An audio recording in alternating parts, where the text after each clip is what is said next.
This is Christine Brown, and while I have to listen to this podcast as my motherly duty, you have the choice not to. My sons sometimes say some naughty things when they're trying to be funny, but really, they're just being stupid. If you still want to listen, go right ahead. I am not your mother.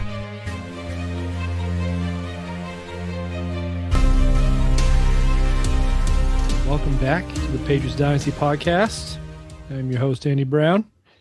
With me tonight, middle brother Steve Brown. Steve, how's it going? Terrible. Yeah, I'm Greg. Baby brother Greg Brown, how you doing? This is the funeral edition. I should have worn black. The eulogy edition of the Patriots Dynasty The eulogy. podcast. So, we're recording this kind of the Andy, week. can I interrupt? Well, you already have. Can I interrupt? Well. When I die, can you guys do a podcast, the two of you, and talk about how much you loved me? Wait, what makes you think you're going to die? I want to put this. That's what I'm saying. You don't think I'm going first? I already got the body. The way I live my life. Yeah. The way I live my life, dude. I think Greg is the odds-on betting favorite here. You might be right. If your dying wish is to have us do a shitty podcast that nobody listens to about how much or what we think of you, then yeah. Would you like come us up to with a invite topic these list? special guests, Greg? Mom, on? Connor. See if you can get some celebrities. You know, I'll probably have a lot of like rich celebrity friends by then. So Sure. All right, all right. So somebody will listen to it then. Yeah, Not for us, then for the celebs. Beautiful. Mm-hmm. All right, sounds good. But yeah, so we're recording this the week after the last Patriots game of 2020. Well, yeah, it's 2019 season, right? It is 2021, Andy. It's 2021. This year is so long, and we're only 7 days in. We're at 2021. It's currently 2021. Yeah, so we just finished the 2020 season. The Patriots finished 7-9, only by beating the 2-win New York Jets on the last week of the season. Were you boys rooting for them to win and beat the Jets, or lose and get a better draft position last week? Yeah, I had incredibly mixed feelings because, I mean, think about it. When's the last time we've been in this position was, like, I honestly can't really remember. 2000, yeah. Yeah. And that was, I mean, I was 13 years old. Yeah. I don't remember that shit. I don't So remember far back, we like, haven't even covered it on the podcast. That's how long. And like any year they didn't miss the playoffs or whatever, they were like, it was always down the last one. So I had to reach out to Trevor, and I was like, Trevor, he's the guy at the Lions stand that we had on earlier. And I was like, how do I handle this? I mean, he's the expert, you know? What do we do now? Did I root for the Jets to win and get a better draft pick, or do I like go with my hatred of the Jets? And honestly, it felt like almost like a win-win. It was weird that that's how I felt. Terrible as I thought it was going to be, because I was like, well, you know, either way, either we beat the Jets or we get a better draft pick. Yeah, or we slide into that top 10 range. But I feel like I was sort of rooting to lose, you know? I wasn't. No. I couldn't do it. At the end of the day, there was literally no pressure on this game, which felt weird. Yeah. But I was still rooting for them to win. I couldn't root for them to lose to the Jets. If it was anybody else, maybe, but just because it was the Jets, I couldn't do it. Yeah, but we haven't been through it with the Patriots, but we've seen Red Sox, Celtics, Bruins seasons where you're like, I guess the draft isn't such a. I mean, the Celtics kind of, but I mean, there's a few years with the Celtics there where you were like, they're probably better off losing these games, and you're like, oh, I just want to see some competitive. I guess that's the difference, right? Is that they should win this game, right? Mm-hmm. If they were playing the Chiefs, we'd be like, all right, they should. Look, we want them to be competitive, but still lose. Yeah, but since it was the Jets, you're like, if we lose, this is really embarrassing too. So it's like, and it's I don't want to add that on top of this already shitty season. So yeah. And I ain't no Doug Peterson bitch either, you know? Yeah. That was ridiculous. I was surprisingly upset about that. as a third party fan. Were you Yeah. having like fantasy on it either too? Because I know like No, nothing. I was People just had, like, like- it just seemed like such a bitch move, it's you know? such a bitch move. Yeah. Yeah. Yeah, I agree. And especially Although when these coaches like, the fact Yeah, that the Giants were so upset about it, I was like, I understand where you're coming from, but also you only won 6 games. Like, you didn't deserve to be in the Yeah. playoffs. So the fact that you're like bullshit that they're the ones that kept you out, I was like, win 7 games in a season. yeah, Well, that I makes had no sympathy for Giants fans, but at the same time, like what pissed me off is like all these coaches always like talk in post games about the culture and like we Yeah. play to win, and he even did it after the game. And you always kind of know that it's a bit bullshit. And this just brought it to light that it's complete bullshit. He doesn't give a shit. No. You know? The players on his roster, but like, how are those guys going to show up the next year and play for that guy? It's like, Yeah. I need you to leave it all on the field. Like, why? Leave it all on the field. Yeah. Yeah, no, Yeah. no, you don't. And this was the coach that was supposed to be the one that unseated Bill Belichick after he beat him in the Super Bowl. The one, yeah, the Mm. line of the ones. There's always one. And the only one I think who's actually maybe given that some credence is Andy Reid. Anybody else in this 20-year reign that you thought, yeah, no, he could be the next guy? Maybe Jim Harbaugh for a while? John Harbaugh? McVay, like the wonder kid, he made even. I was impressed by that Rams game this year, and Belichick seemed to really like him. Yeah. I think But he McVay's lost a like- Super Bowl. If you lose a Super Bowl to Belichick, then like that kind of excludes you, right? Although I say that after saying Andy Reid, yeah. Yeah, So right. maybe not. Yeah. Tomlin, he's quietly Yeah. put together a pretty good career. Except the Jaguars were. But he was 1 and so up and 15 down this year too. under Yeah. him. He was either beating the Patriots in the Super Bowl or going like 4-12. Yeah. And there was no middle ground. Tony Dungy, maybe? Tony Dungy never really felt like he had a ton of success against the Patriots, though. No, it was always more attributed to Peyton Manning too, like their success. Right. Adam Gase. Easy, Tiger. So this is a podcast, a eulogy podcast, where my brothers wanted to do Whoa. something. All right, Steve. This wanted was to- Steve's suggestion. I wanted to do a watched this podcast while we about were the watching end Jets game. of the Patriots dynasty. But I think that begs the question, is the dynasty officially over? I think it's a conclusive yes. We already had this discussion, I feel like, on this podcast. But if they figure it out next year, get to the AFC Championship game, does that not continue it? No, that's a totally new thing. The dynasty has to be a Still sustained Belichick's run still the of head success. coach. Right. I don't know, dude. He has to- What has what to if be they a bring back like sustained Jimmy run. G and You can't just like have miss the playoffs and go 7 and 9 years. It's not a dynasty. Sure you can. No. the Patriots Right? did it in We fell 1 year 2008? Short of the Cowboys' 20 years of winning 10 games or 8 and 8 or winning seasons, all sorts of records are snapped this year. Making the playoffs, true. winning the AFC East, winning seasons, 10-win seasons. We haven't had a less than 10-win season since 2000. 2002. They went 9-7. No, we went 10-6. No, I think they all went right, 9-7. 9-win seasons, whatever. Fuck it. I'm on board, Steve. I'm with you. I feel this, You is, a, this is convinced a pretty me. clear line of saying because Belichick's got to rebuild the whole thing up too. Like, there's a whole I think a lot of the guys that have been around are gone. I don't think Julian comes back. I don't think Steph comes back, and it's going to be handed over to the young guys. And it'll be a whole new crew. I wouldn't be maybe like McCourty is the only one who really hangs over. Well, as the optimist of the podcast, I'm going to disagree. I think this is a blip. I think this is a 2008. Like, yeah, missed the playoffs, whatever. Fuck it. Reload next year. Back on top of the AFC East. And I think they do this for another 2 What years. makes you believe that?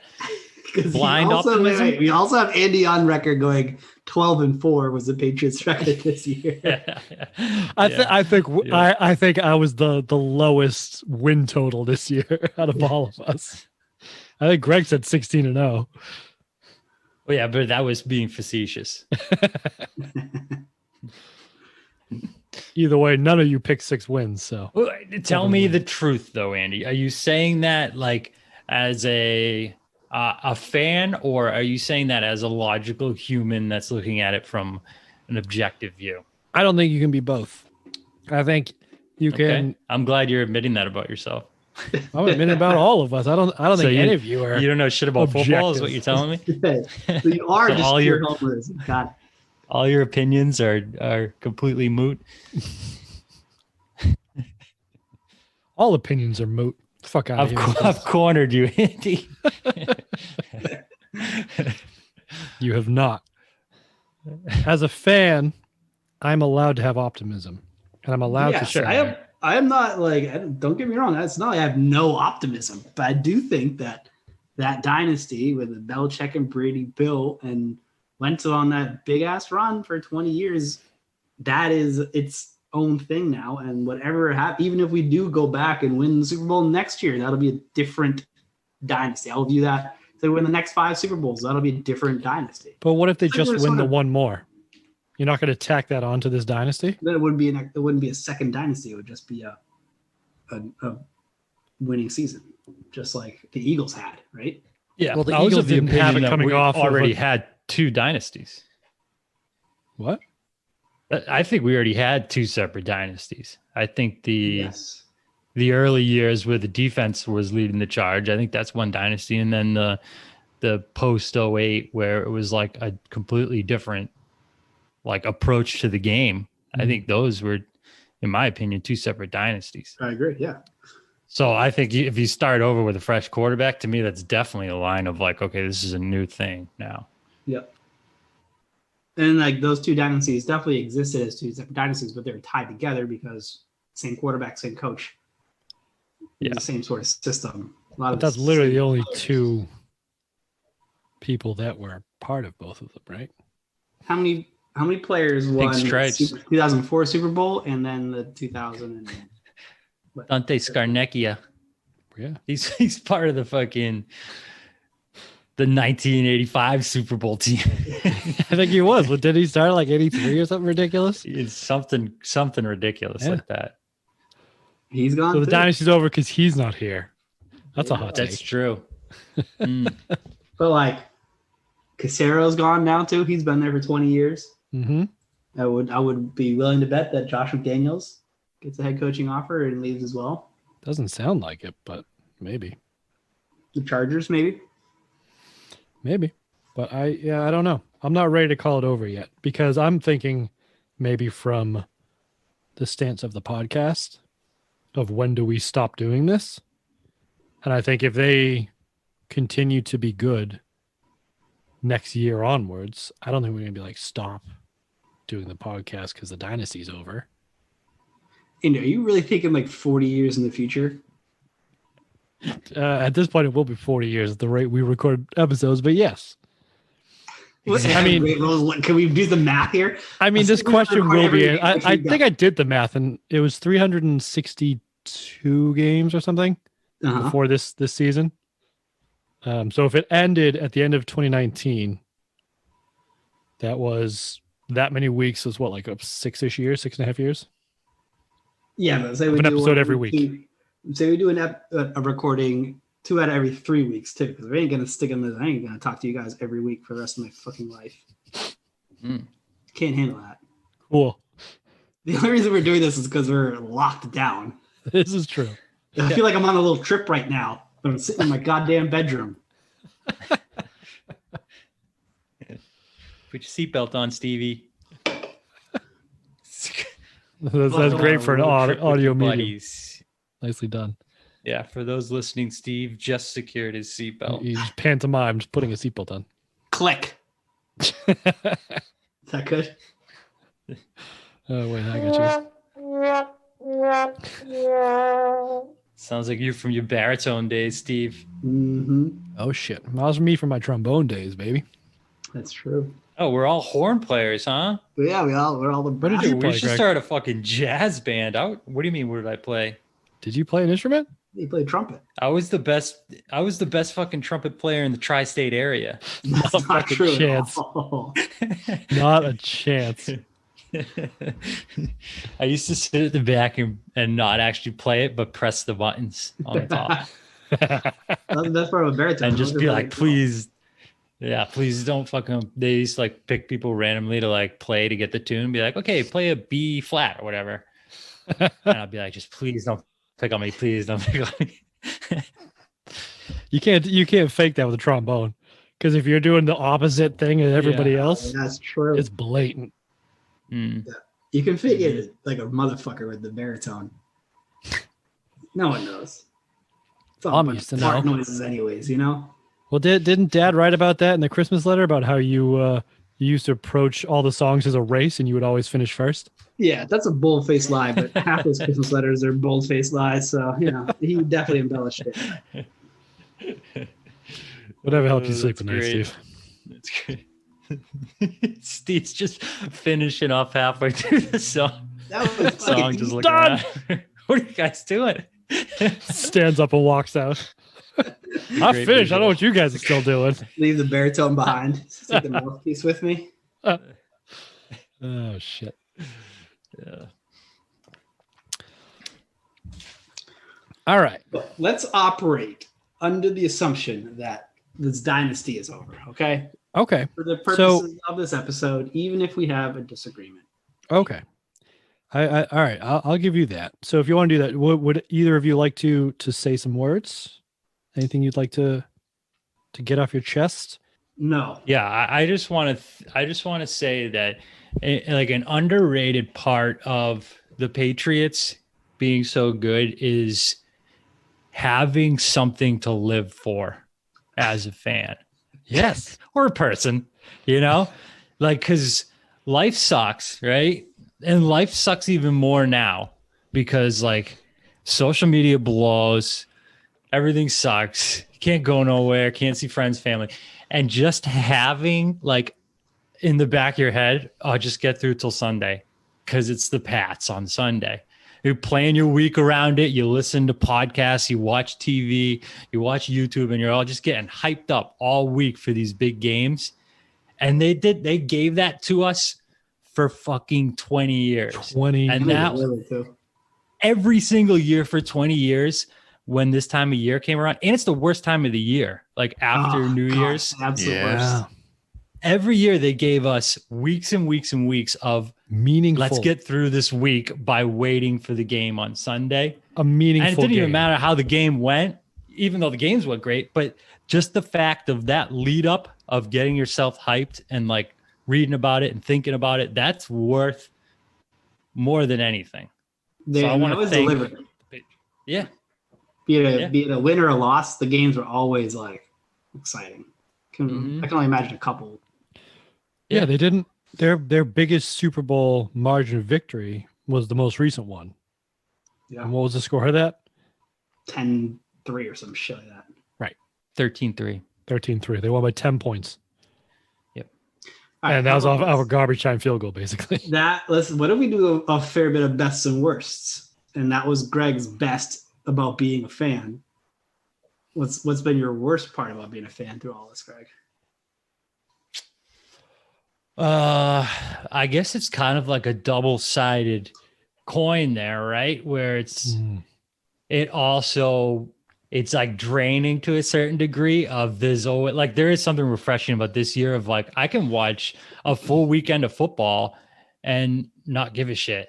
I can go golf this weekend and just be like, I don't care. I don't have to fucking schedule around a football game, which is, it's kind of nice. I mean, I wouldn't want to do it every year, but to have a year off where it's like, okay, I can just sit and relax without being like, well, I hope the Patriots play first so we can get that game out of the way and I can enjoy the rest of them, Because I remember thinking that every year. Off of that, I've enjoyed this season because I decided after the Chiefs game, I wasn't staying up for night games anymore.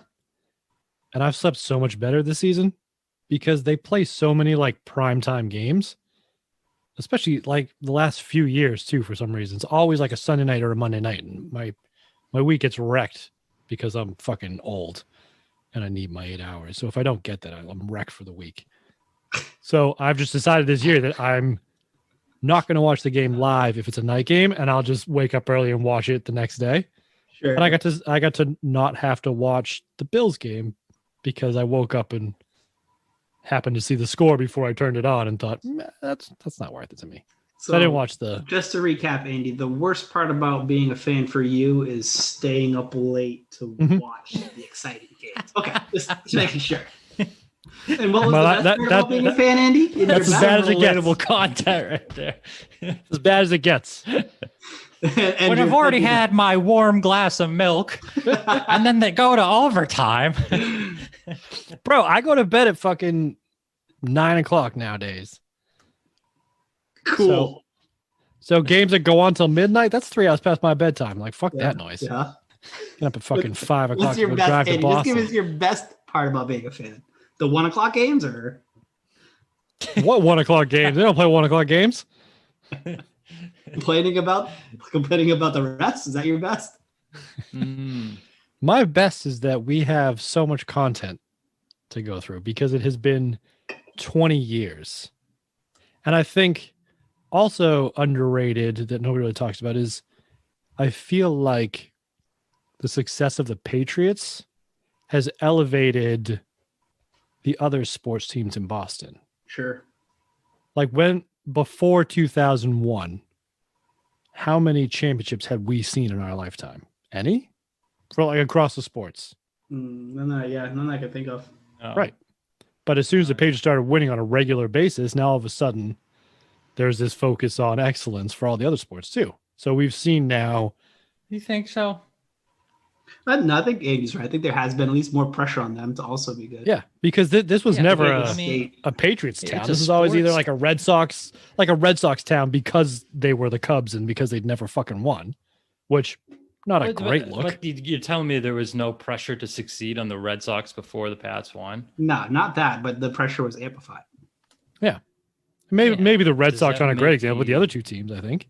I don't know. I feel like a professional organization is always trying to win, especially in like a sports crazy town. You know, tell that to a Lions fan. Andy's point is it made it crazier, if that makes sense, and it spread it from just the Red Sox to it definitely spread the fandom out because it was so focused on the Sox and it seemed like you went from the Celtics to the Bruins to the Sox, right? And those are sort of the focus. And then this is Patriots were the good ones, and now everyone cares about everything a lot more. Yeah. There might be something to like thinking you can win games. Yeah. You know? Yeah. And just like having that expectation when you come to Boston that this is. Yeah. When you come to a Boston team, you're expected to win. Right. I could see that, I guess. All right. My best is, despite outside of the obvious, is I lived in DC for a lot of this last 14 years or so. And just all of the shit talking ammo is given me. Just, because at some level I've built my brand around being a Patriots fan, like at work and with my friends and stuff like that. So you got the flip side of that coin is whenever like this season, I've been getting a lot of shit back. But for the first 14 years, people are like, "Oh, what do you think about that Patriots game last night?" And I was like, "Dude, just wake me up when it's the AFC Championship game." and you would almost always be right. We always get there, and they're like, "Oh, I hate you so much." And like, they're talking about regular season football. I was like, "Yeah, whatever. It doesn't matter until the AFC Championship." And we win it every other year. Yeah, the AFC Championship we win every other year. It was cool to just rub it in people's faces, wicked bad, over and over again for years and years and years. You are verbalizing why people hate Patriots fans. Oh yes. I think we all are. Yeah. Oh, it's really nice to get through the winter with meaningful games to watch. But I have created a lot every fucking year. Yeah, but Steve's persona, his brand is created on. Oh yeah, I don't care about regular season games. Yes. Yeah. They're the most pretentious, Yes. Steve Brown is if Barstool Sports was an actual person. Yeah. But just living in a different city too. Just doesn't matter. I'm trying to think of the worst part. I don't have anything that really jumps out, but a lot earlier less so now, but like it used to kind of like when we lose a big game, you're gonna fuck me up emotionally, you know? I think because I staked a fair bit of my personality to that team and how they did, and especially that Giants Super Bowl where we lost, like this shit fucked me up like a week. And like I was emotionally too tied to the team, and like it just had a little bit too much control over just how my life was going. And I had to manage that. And I learned to manage that as I got older, but for a while there, it was bad. Oh yeah. And Greg can attest to how bad I got. Yeah, I can do it post game now. Like during the game, I still get very heated. Yeah. Well, like, it depends on, especially if I'm watching with people that don't give a shit or whatever. Yes. But as soon as the game ends, I can move on really quickly now. But mid game, I'm a fucking nightmare. Well, there was that Super Bowl, the Atlanta Super Bowl was probably the peak of that. The in game. We were at a bar in DC, which was full of Patriots fans, which was awesome. But I had my friend there and my girlfriend at the time who didn't really know each other. And it comes to halftime and I tell him to take her home to get. Were either of them football fans? Steve was a big Steelers fan. And she was a Redskins fan. And I said, just Steve, take her home. Yeah. I was get these fuckers out of here. Nobody see this. No, yeah, that was my thought process. I was like, they don't need to see this meltdown. But it was I definitely got shit for that because then they got home and turned it on. The Patriots came back and won. But in my defense, maybe we don't win if I don't send those fuckers home and get them out of that environment. Maybe I needed to be surrounded by all Patriots fans. Mm-hmm. Yeah, I haven't watched a Patriots Super Bowl with other people since the Giants Super Bowls. So you're welcome. Well, that kind of takes the fun out of it, Andy. You got to watch it with some people. No, I try to. You got to watch it with people who care as much, because that's what drives me crazy is when people are like, "Why are you so upset?" It's like telling a woman they're crazy or they're acting crazy. Like it's just some shit you don't say. That's an apt analogy, actually. Yeah. For all of you gentlemen out there who want to know what your significant other is feeling when you say, why you acting crazy? Just think about those Patriots Super Bowls. And think about the person who's like, I don't understand why you're getting upset. They're only losing. Whatever. It's just a game. Yeah, there's a lot of hormones running through me right now. Okay. That time of the football season. That time of the season. Oh my God. All right. Let's do maybe best and worst, like player coach moment or something, one of those things. Well, I just wanted to add on. I think off of Greg's point, I think another best is the fact that we've got to watch 41 extra games than like most other teams, because they have had over the 20 years 41 playoff games in 20 years. So we get at least 2 extra games on average every season, which is bananas. And also they've won 73% of them, which is fucking and those ridiculous. are the best games. Those are like the cream of the crop games. Yeah. Like meaningful games in a time where Against it's fucking cold, it's dark out, it's like weather sucks, work sucks.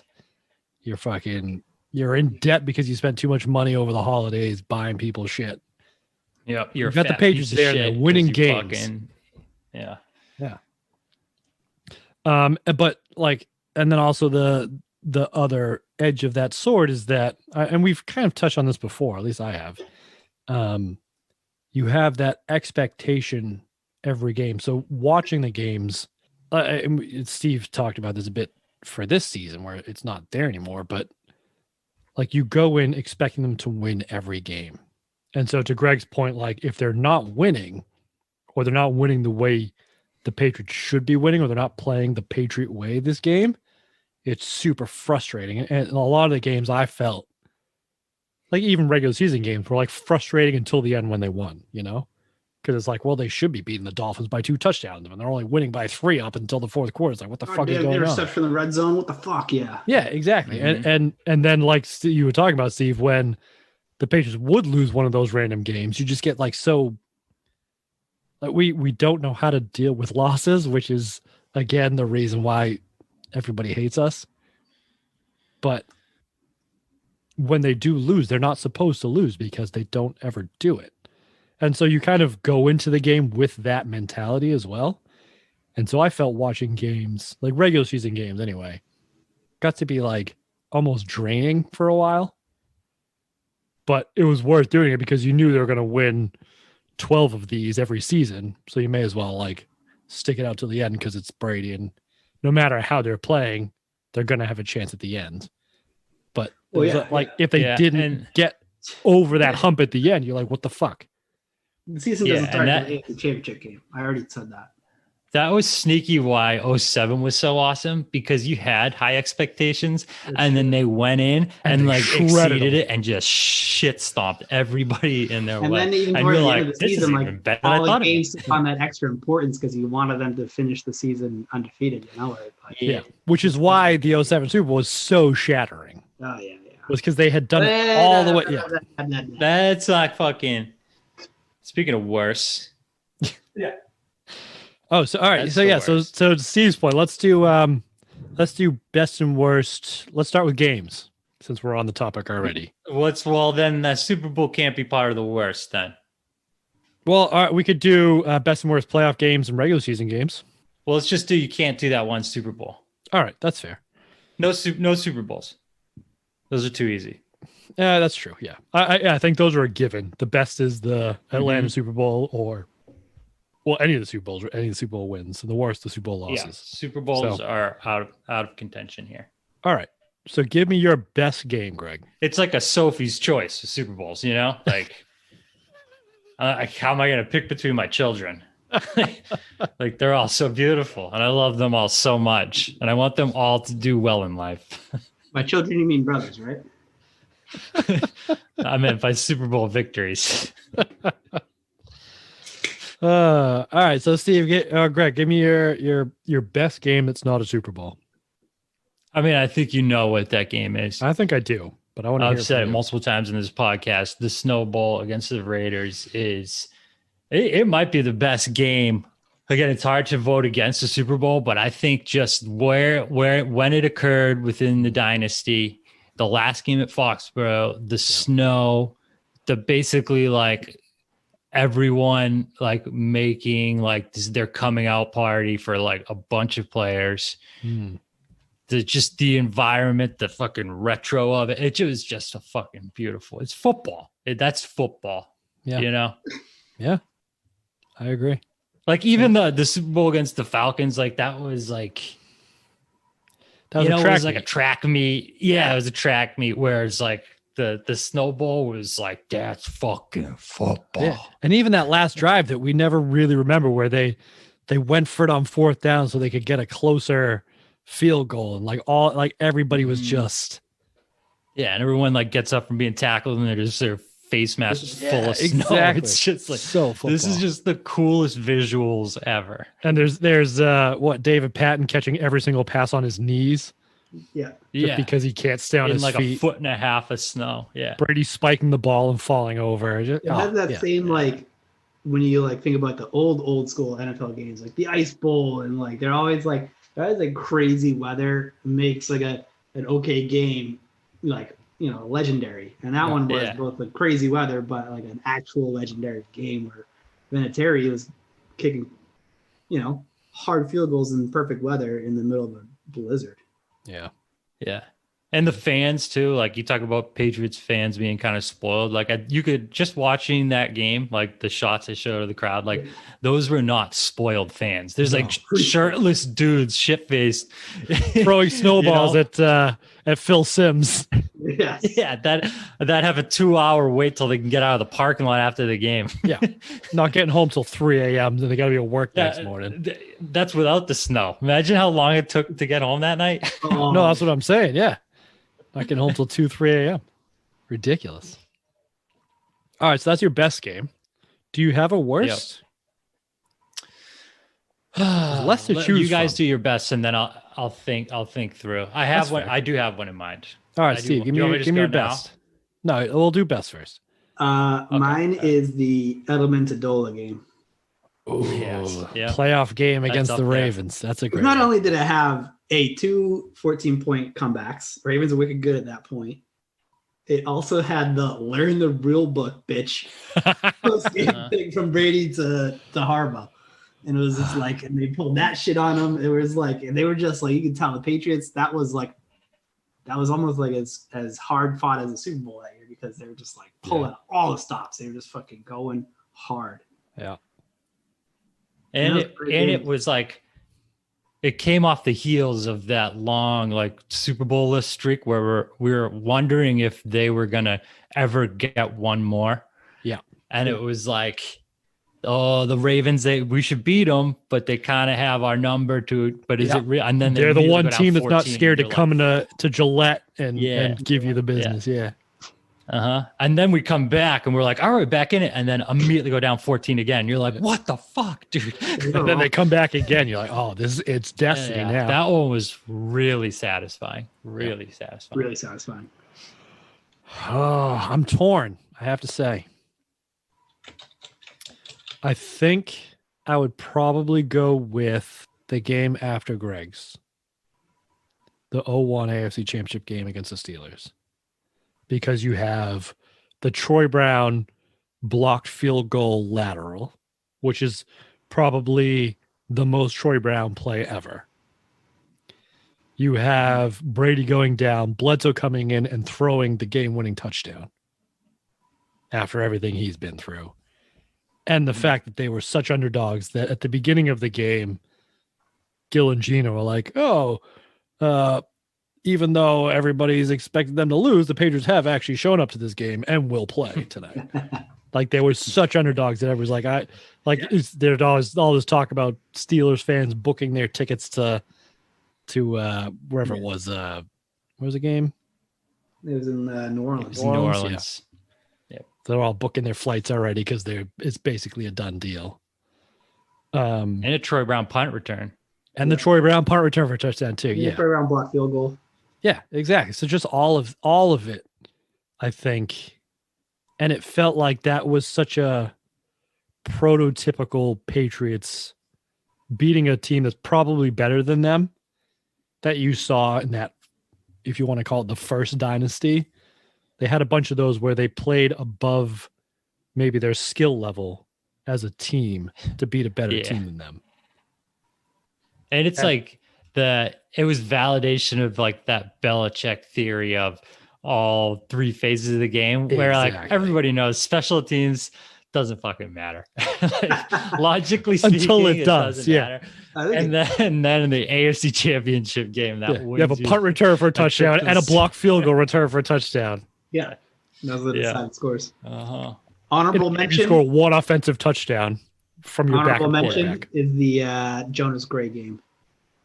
The Jonas Gray game? This is hilarious. Just this dude comes out and runs for 200 yards, fucking crushes the Colts, and then is like, never see it again. Yeah. I was going to say honorable mention would be the AFC Championship game in Kansas City recently. Yeah.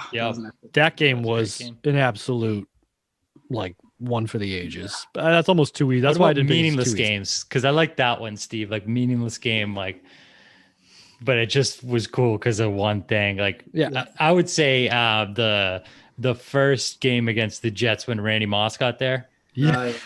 When we're like, how is Randy Moss going to be? He's kind of like, maybe his career's petering out. And then he didn't play at all in preseason either.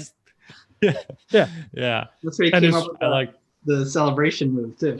Yeah. His first touchdown was he outran triple coverage, and Brady's like, yeah, fuck it, I'll throw it that deep. Maybe he'll outrun it. Nope. Love it. All right, let's go worsts. I have one. Give it to me. You want me to go first? Because I have one in mind too. All right, yeah, you go first, Greg. We'll do the. Mine is the one of the playoff games against Baltimore. The one where Ridley got knocked out cold. Yep. Remember that one? where we like kind of outplayed them, but the Pats still lost. And that was through that stretch where we're like, are they going to make it to another Super Bowl again? And it was a miserable game. I was watching it with like a bunch of people at Stefan's house in Steve's basement. Yeah. And then after the game, Jeff Bean, also known as Dick Bean, fucking pantsed me. And like it pulled down my pants and my underwear. And I'm just fucking standing there in front of like a room full of a bunch of my buddies and all their girlfriends. And my dick is just hanging out. And I'm in a most miserable mood already. And then he does that to me. And I was like, what the fuck, dude? Why would you do that? Read the fucking room, kid. And he just did it for no reason. He was like, oh, I don't know. It was so stupid. And I was already so miserable that I was just like, what the fuck? That's ridiculous. How are you going to kick a guy while he's down like that? Yeah, that's bad. I know. I guess that's why they call him Dick Bean. I guess. Not because his dick is the size of a bean. No. All right, Also known Steve, as Dean. what's your worst Mine game? was that Jets playoff game. Oh, fuck. Where I was at Ryan's Stories for that game. We had beaten them like just a couple weeks earlier. Like 41-7. Yeah. Just absolutely whooped them up. And I was Yeah. like, this is gonna be the best. We're gonna get them at home this time. We're gonna fucking crush them in the playoffs. And then it was like that first fucking drive where strip sack and return for a fumble or some shit like that. I don't remember much of that game. I drank all the way It through. was I was at that game. I'm blending in a Ravens game too there with that. There's another Ravens game, a home playoff game where we just got absolutely. Yeah, that was when whoever their running back was had that like 70-yard run on the first play. Ray Rice, yeah. Yeah, Ray Rice is He right. shall not be named. I'm just blending those two together, I guess. That was a bad Those game. are too. I both, forgot about like- that one. Awful games. I was at that Jets game. Oof. Really. Yeah. And then I sucks. drove all the way home. And then I was dropping off my buddy who I went to the game with, and I backed into his garage. Oh, that's right. That was. Oh, I didn't know that was the same night. Fuck. And I'm like, dude, we'll talk in the morning. I'm not talking to your mom right now. I mean, that's fair.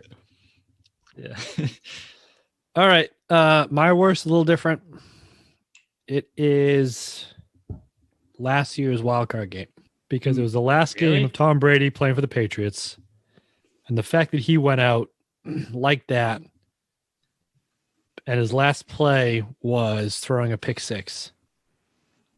Like it wasn't the Who's gonna ending remember that shit, Andy? that it should have been. I mean, you can put their last two games because they had that. I was round at that loss game. there. Well, I was at the Titans game. Oh yeah, you were there, right? And so we're sitting in the rain watching this happen. And it was just like, that's not the ending that should have been the Patriots dynasty. That's not how Brady should have left, you know? Because I think all the way through this, I don't know about you guys, but all the way through this, I always saw Brady and Belichick winning one last one and then riding off in the sunset, like retiring together and going out on top. And it just didn't happen that way. And it sucked. I don't know. 10 years, we're not gonna remember that shit though. I will. If you were there, and you were I hold a grudge, Greg. Andy, You don't know this by Andy's now? Been watching. Andy's been watching too much Hallmark Channel. Bridgerton, baby. I'm on that train right now. Oh God. Of course you are. But I mean, I think an honorable mention would be No, there's only one. No, it's not a Super Bowl. It's the AFC Championship game against the Colts where they were up 21, yeah, that was on my list. and because everyone was sick, and it was basically whoever won that game was Honorable beating. mention for the worst. Fuck. Let's not. Let's just. Oh, I got another honorable mention for the best. All All right, right. The Wow. Kembrell Tompkins Saints game. Ooh, It's that not was bad. great. Yeah. if you want to go, because I was a huge Tompkins The stan. Brandon Cooks Texans game too was also sick. good. The 2006 playoff game against the Chargers. Troy Yes. Brown stripping Marlon McCree. Yeah. That was my other. I mean, there's so many to choose from. Well, those are probably like best moments too, right? Yeah. If you think about like as opposed to a game, but those moments, those are the moments to remember of like the Campbell Tompkins TD and the. Well, that's what makes the games memorable, right? Yeah. I mean, But like we the don't games remember. about were like full on games of like the Snowball had so many of those moments in it, but there are games where it's just like you define it by that one moment. True. I will remember you. Do. Will you remember me? How do I? Right. So that's the best and worst player Yeah. on Tom Brady edition. Non-Troy Brown edition, I think. Yeah, no, non-Tom Brady or Troy Brown. Favorite all-time player, Greg. Go. I mean, it's Ty Law without a doubt. Fair. Oh yeah, I forgot about that. Yeah. All right, give me a top pick 3. I another feel one, like All right, fine. Skip Tyler. top 1 is easy. Okay. Give me a top 3. All right, then you guys go first. I'll have to think about it. All right. You know who I got? Vince Wilfork. Yeah. That was the first person I was thinking of actually in my head. Not because like I don't know, just from the whole package of on-field and off-field and personality and likability and just like he's awesome. And cost a butt fumble. And you gotta put that in the plus columns. And there's nothing in the negative column either. No. He was awesome at his job. Fucking He was. through and through. 2 interceptions as a fucking nose tackle. Yeah.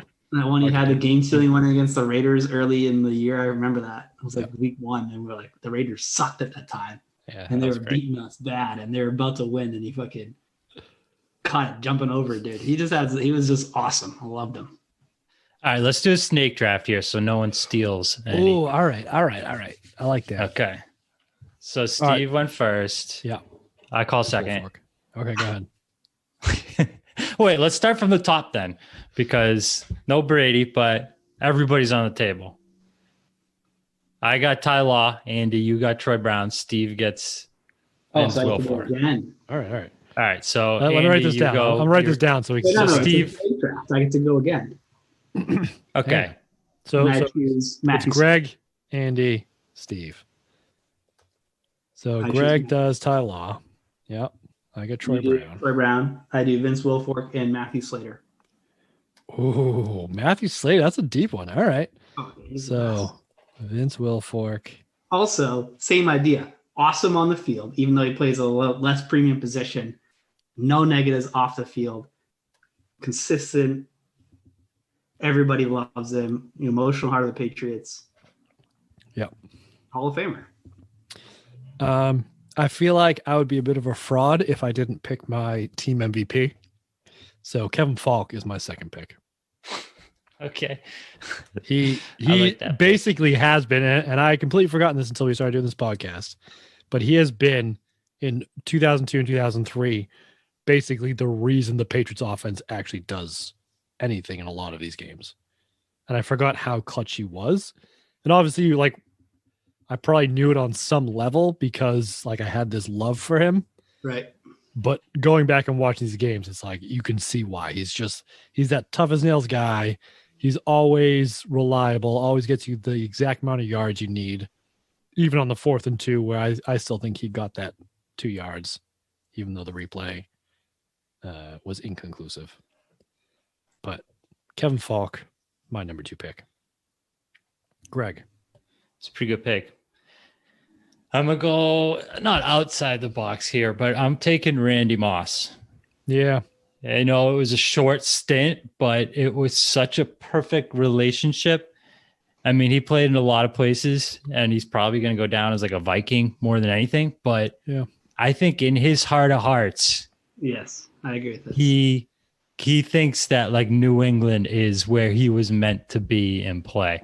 Yeah. And that's just so cool that like he was kind of misunderstood in a lot of cities or with a lot of like coaching staffs or team cultures or whatever. And like he came to New England on a squad that just wanted to win with Belichick and Brady, and they just like perfectly meshed. I think says a lot about who he is and the type of player and work ethic he has. And I think it was like duly reciprocated between all those guys. Yes. And it just, you could see it when like they talk about each other, like Belichick or Brady or Moss. Yeah. And it's just like, it like brings a smile to your face seeing how like happy they all made each other. And the respect they all had too. Yeah. And they were just so fucking fun to watch when they were on their game that that 2007 season will never be replicated. In his personality, A+. Yeah. I mean, Cash homie came from that season. Straight cash, homie. I mean, they're still being used. Love them. All right, so Snake Drive, you get to go again. So my next pick is a player I think is criminally underrated. And he's do you own his jersey? I do not. Oh, okay. No. I don't know who this is then. Wes Welker. Oh, yeah. I was going to pick Wes Welker. I mean, he's the best slot receiver maybe ever. Ever. Right? Ever. Like we talk about how good Julian Edelman is right now, and his stats are not even in the same universe as Wes Welker's. In comparison. Which, I think a lot of people, I don't know if they just like the last thing they remember is him dropping that pass in the Super Bowl against the Giants, or just the way he kind of left with some animosity. That's what it was. Like things soured on him, but and I'm sure we'll get to that in this podcast. But his contributions to this team were, I think you're right. I think he's criminally underrated. I agree. Yeah, and I think he kind of was like because Moss was like the big play guy that Welker kind of got lost in that shuffle. But I think without Welker, you don't have Moss. You know. Yeah, I think Welker that guy was that does that. Like he was that Kevin Falk for that team. He was what the offense kind of. He was the one that moved the offense, and then Randy Moss was the big play guy on top of that. But without Wes Welker, like the offense just didn't move. So and another way around too, though, without Randy Moss, it was harder for Wes Welker. It would be much harder for him to put those numbers up, though, because everyone could crash down. So they had to respect Randy Moss's speed, so it gave him a lot more room to operate. But you're right, Greg. And he also like blazed that trail, the slot receiver. I mean, Troy Brown, we all love him, and he kind of created that position within this offense. But Wes Welker took that to a level even unseen since. And I think a lot of the NFL has even copied that. And when they saw, like, oh shit, Wes Welker is absolutely crushing it, everyone tried to find and put those sort of concepts in their offense. Tried to find the White's slot receiver. Yeah. Whole bunch of Cole Beasleys come after him. That's a kick returner for your division rival, And also, fun fact, Wes Welker's first ever points he scored in the NFL, do you know what they were? No. Safety. Kicking an extra point against the Patriots as a Dolphin. Yes. That's the best part. Also, the best part of Wes Welker is the Dolphins had him on their roster and didn't even. Yeah. And in that game, I think he because their kicker got injured like during warmups, like he pulled something. So Wes Welker, I think he played soccer or some shit. So he was the designated like emergency kicker. So he was doing kickoffs. So I think there was one stretch of play where he I don't know if he caught a touchdown or something, but he may have caught the touchdown, kicked the extra point, had the kickoff, and then made the tackle on the kickoff, all in the span of like 4 plays. Gave the water boy a back rub. Yeah. Fucking folded the laundry. As soon as I saw that, I think me and Dad were watching the game together. I turned and I'm like, I bet Belichick's got his eye on that Wes Welker kid because he's literally doing everything in this game. And that's like what the Patriots look for in a player is like being able to play multiple positions. He's playing literally all of them. So I'm not saying I called it, but Is it my pick? Fuck it. No, it's my pick. Oh, this is getting harder now. I think I need to go defense. And I think I need to go hard of the defense.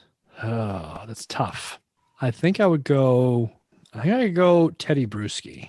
I think there's a lot of big names you could pick on defense, but I don't think any of them were the heart of the defense in a way that Teddy Bruschi was for as long as Teddy Bruschi was, including the fact that he literally had a hole in his heart that he got fixed and came back and played with that, which is ridiculous.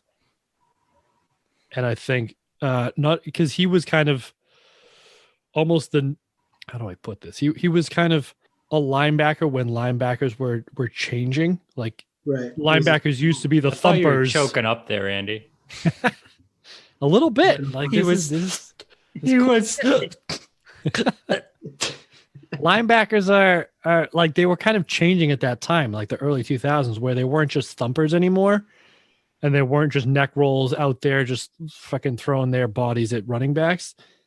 And I think Bruschi was that one of the few at the time who could get in there and stop the run, but also like had a bunch of interceptions too and could kind of cover as well, and was that fire in the middle that kind of got everybody else playing maybe a bit above what they would normally play. So Teddy Bruschi is my pick. Mine is similar. Heart of the defense for a long time, except he didn't have a hole in his heart. He just has a gigantic heart. Okay. Aaron Hernandez? Junior Seau? No. Oh, no, he was giving people holes in the heart. Oh, boy. McCourty. Ooh. Devin McCourty. He's still not even done either. Yeah. Think about that. Drafted first round, made the Pro The Bowls. cornerback. Cornerback. Yeah. Yeah. And then struggled the second year. He did. Labeled a bust. Moved into safety. And I mean, I don't remember what year he was drafted, but it feels like forever ago. It does. Stat check. Super reliable. Been around forever. Runs that whole defense. He really does. Even just like Teddy ran that defense back in the day. Yeah. D-Mac runs it now. Any guess to when he was drafted? 2006? 13. 10. Split the difference. Yeah. 2010. First round. 27th overall in 2010 draft. Man, for 10 years. It's pretty impressive for a defensive player to last 10 years. From, notably, Rutgers. Rutgers. Noted NFL player factor, Powerhouse, but only yes. really for one team. Yeah, literally. And it's cool that he's got to play with his brother too.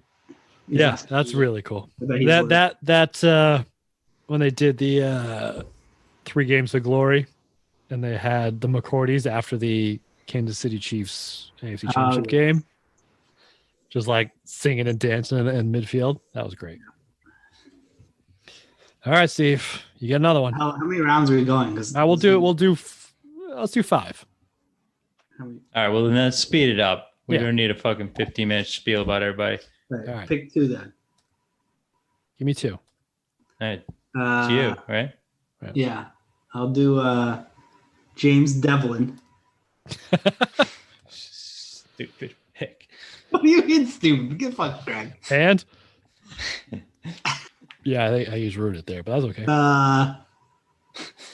I'll leave the obvious one for you guys, and I will go Mayo. Rod Mayo is fucking also a sneaky beast. And now he's coach on the Patriots too. Even better. True. Let's see. Who do we have left? Oh, there's an obvious one sitting out there. Yeah, this is a super obvious one. Yeah, I don't want it super obvious. That's why I picked James Devlin, Andy. All right, well, then I'm taking him. All right. Fuck it. You go next then. I don't care. Fuck Okay. draft. I'm going Rob Gronkowski, the greatest tight end that's ever played the game. Oh. A fucking complete goofball off the field, and just such a lovable guy. You know, I you just just had a want to bad squeeze him taste. on his cheek. Huh? I tasted my mouth the way he left. Yeah, I'm not a fan. I know, of but he's still fucking like a completely dominant player for a Yes. decade. It's It's like true. a game changer that was undefendable. Yeah. And like without him, you probably You had lose like 3 2 of more games a those. season. Brady, Moss, and him. Yeah. Those are the only 3 And that my were elite. my sneaky whatever, if this might not be allowed, but I'm doing it anyways. Dante Scarnecchia. You know what? No one's gonna go any offensive lineman, and he's the fucking standout from the offensive line for me. Scar. That's fair. All right, Andy, you're last. That wasn't Fill my up your obvious roster. Well, What was it? I was gonna go offensive line, but I think Greg kind of covered that. I think Dante Hightower Yeah. has to be on the list. Just because That's 3 linebackers, by the way, which is probably the most of any position we've thrown out there. Yeah. And I'm going to give it, he wasn't here for a long time. He's here for a good time, Rodney Harrison, because I just love those like heart of the defense guys. Yeah. And I think he was one of them. Dante was one of them. Teddy Bruschi was one of them. Those were just like, they made the defense play differently when they're on the field. They play with a bit more of an edge. And that's all right. So if you guys didn't take him, I am swapping out James Devlin for Richard Seymour. Yeah, that would have been my next guy. But and you know that's what? a good one. This is why I think the Patriots sucked so bad this year is because their linebackers are atrocious. Yeah, like we're trotting out Terez Hall and Cash Mula and I don't know, just an entire crop of no-name dudes and like rookies basically. Josh Uche, who's a third down pass rusher, and Chase Winovich, who can't set the edge, and just like they're it seems like their whole team is built. Like we just listed 3 of the awesome linebackers they've had over the last years. And this is really where they fell short. They couldn't stop the fucking run, and it's tough to watch. Yeah. Although I do think receivers, but I think sneaky linebackers are the worst group in the team. I'm of the opinion that, and I've said this for a few years now, that I think NFL defenses are going to keep getting lighter, and so you're going to see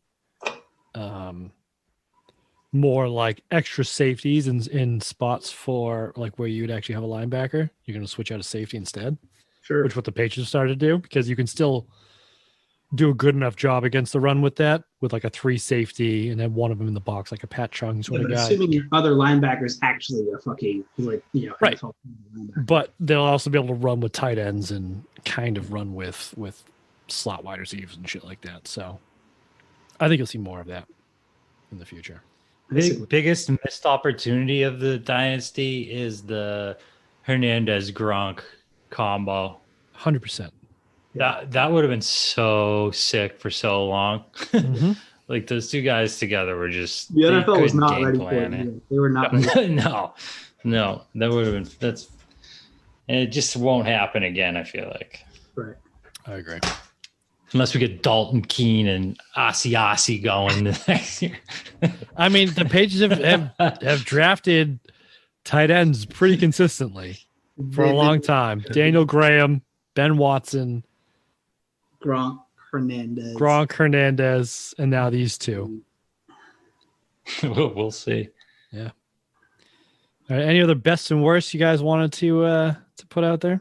Yeah, I mean, I guess you could do coach, but I think we're all going to say start Scarnecchia, and the worst coach is Mangini, so I think that's does itself. What's Mangini? Well, yeah, I see what you're saying. Yeah. Not on the Patriots, yes, but yeah. Yes. Pepper Johnson. All right. Best offensive coordinator. I don't know if I can even list them all. Jay McD, Charlie Wise. I'd probably go Charlie Wise. All right, let's do this one. Best and worst media member. Fuck you. I'm going Zolak as my best and Felger as my worst. I'm going Gino Cappelletti as my best. Yeah. Yep. And I think we all know who my worst is. Yeah. His jersey, Greg. I think. Say it. Yeah, his jersey. Glad you were in that jersey. Yeah. Because I was going to wear it next week for an actual game. I was going to wear it the next time he commentated a game. And we'll talk about it then. All right. And a little special present just for you, Andy. Mm-hmm. Because we love you. I don't have any. I mean, I guess media members. I'm with Andy. I don't know.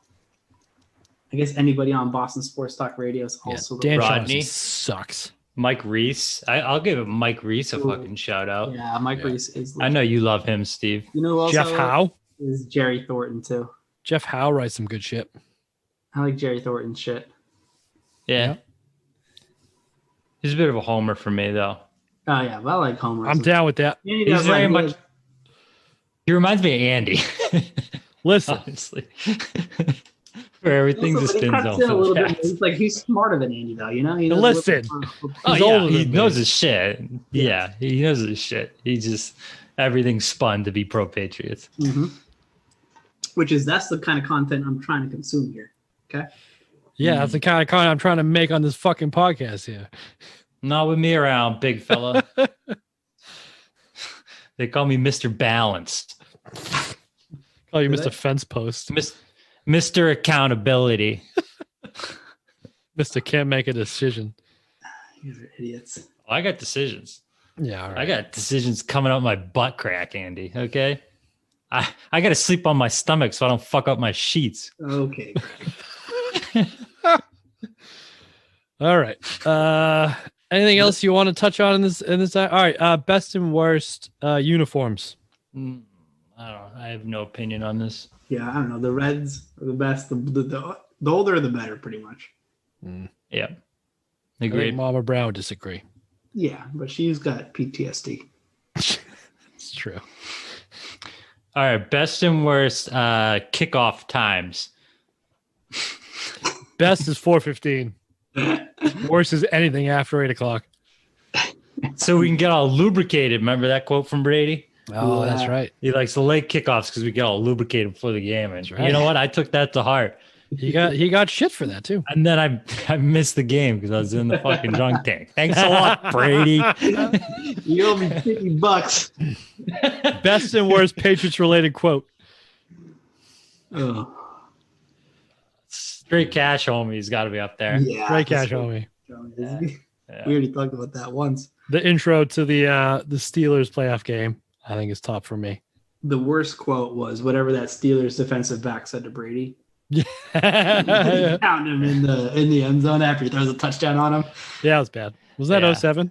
I don't remember when that was. That was a bad It was decision. Or Trent Dilfer, they're not good anymore. Yeah. Face it, they're not good anymore. Or Max Kellerman. Brady's gonna fall off that Yeah. cliff. That was what, Yeah. 6 years ago. Yeah. I'll put him on my Or worst list. fucking Tom Jackson. These players hate their coach. Yeah. In this 2003 season we're doing right now. Yeah. Yeah. Yeah. Or Dungy putting Tom Brady at his number 5 quarterback of all time? I don't remember that. That was recent. He just did that recently.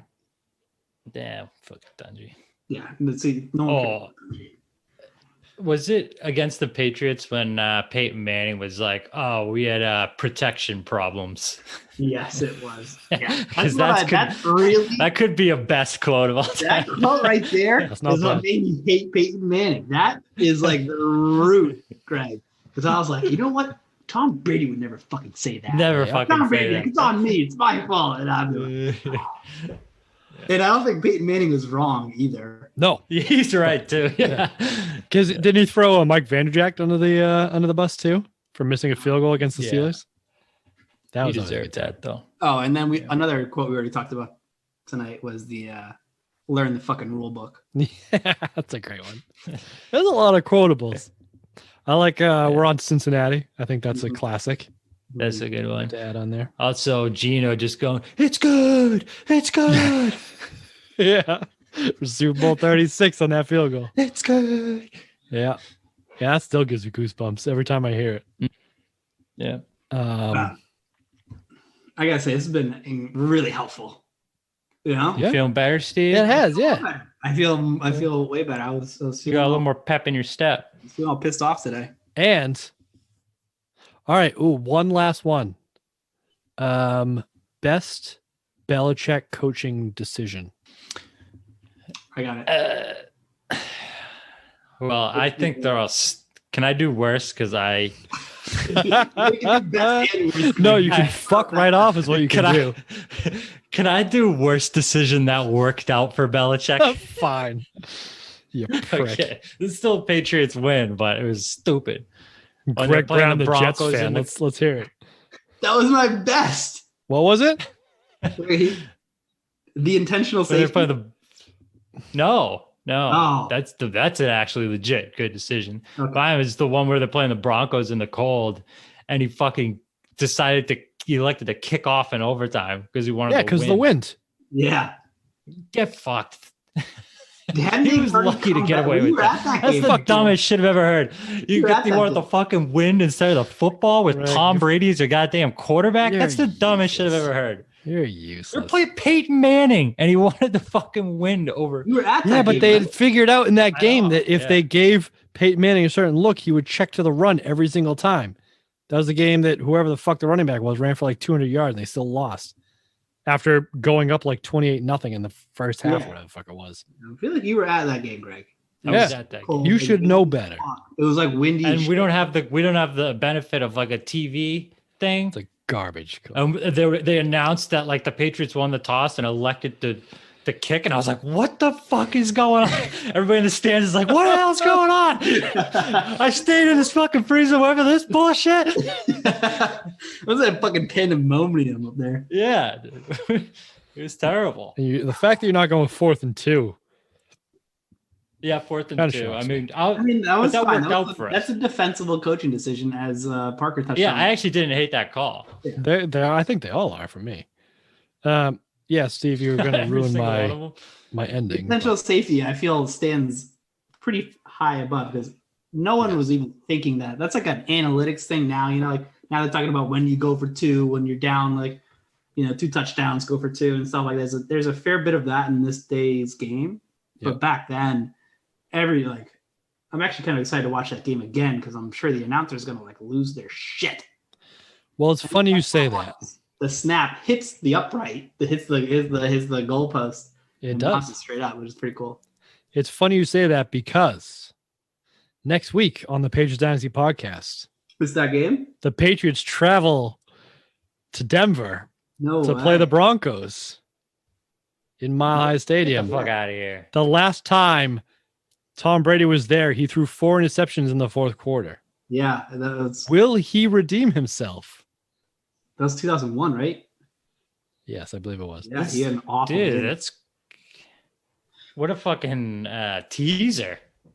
So next week on the Let's Patriots wrap this Dynasty baby podcast, out. join us for what may be Bill Belichick's greatest coaching decision Of the dynasty. of the dynasty era.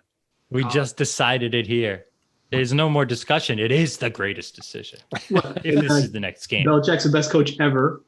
Yes. So, and he didn't make a better coaching decision outside of the dynasty. So The best coaching decision The best coaching in decision NFL of the history game. next week. Thank you, Andy. Join us on the Patriots Dynasty podcast, and we'll see you then. That's a deep. See you later. Damn. See you later.